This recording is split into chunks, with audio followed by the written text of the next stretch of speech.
Hello guys, மாயா சீரியலோட part 2 தான் பார்க்க போகிறோம். ஆஃபீஸ் போகும்போது தான் மாயாவும் அர்ஜுனும் ஒருத்தருக்கு ஒருத்தர் சந்திச்சுக்கிறாங்க. மாயா பார்த்த அர்ஜுன் இவங்களை நேற்று நம்ம பார்த்தோமே அப்படிங்கிற ஞாபகத்தை ரிமைண்ட் பண்ணி பார்க்குறாரு. அப்படியே மாயாவும் அர்ஜுனும் ஒரு சைட் பார்த்துக்கிட்டே இருக்கிறாங்க. இந்த மாதிரி 2 பேரும் மீட் பண்ணிகிட்டே இருக்கும்போது அவர் காரை பார்க் பண்ண சொல்லியிருப்பார் செக்யூரிட்டி கார்ட்ட. உங்கள் காரையும் கொடுங்களேன், 100 ரூபா கொடுத்தா போதும், அவரே பார்க் பண்ணிடுவார் அப்படின்னு கேஷுவலாக பேசும்போது அந்த இடத்துல மாயாவே போய் அர்ஜுன் காரை பார்க் பண்ணிவிட்டு அவங்களோட காரை அவங்க இடத்துல பார்க் பண்ணுறாங்க. இப்படி எடுத்தோடனே சண்டை போட்டு நிற்கிறாரு அர்ஜுன். அப்புறம் மாயா காரை விட்டு கீழே இறங்கி அந்த கார் சாவியை கொடுத்து இது நல்ல விஷயத்துக்கு பயன்படுத்து அப்படின்னு சொல்லிட்டு இறங்கி போயிடுறாங்க.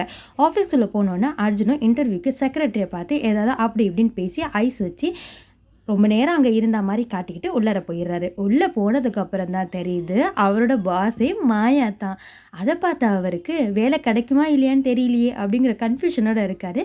இதோட ஃபுல் வீடியோ பார்க்கணுன்னா கீழே உள்ள லிங்கை கிளிக் பண்ணுங்கள். மாயா சீரியல் பிடிச்சிருந்தா லைக் பண்ணுங்கள், கமெண்ட் பண்ணுங்கள், சேனலை சப்ஸ்கிரைப் பண்ணிக்கோங்க.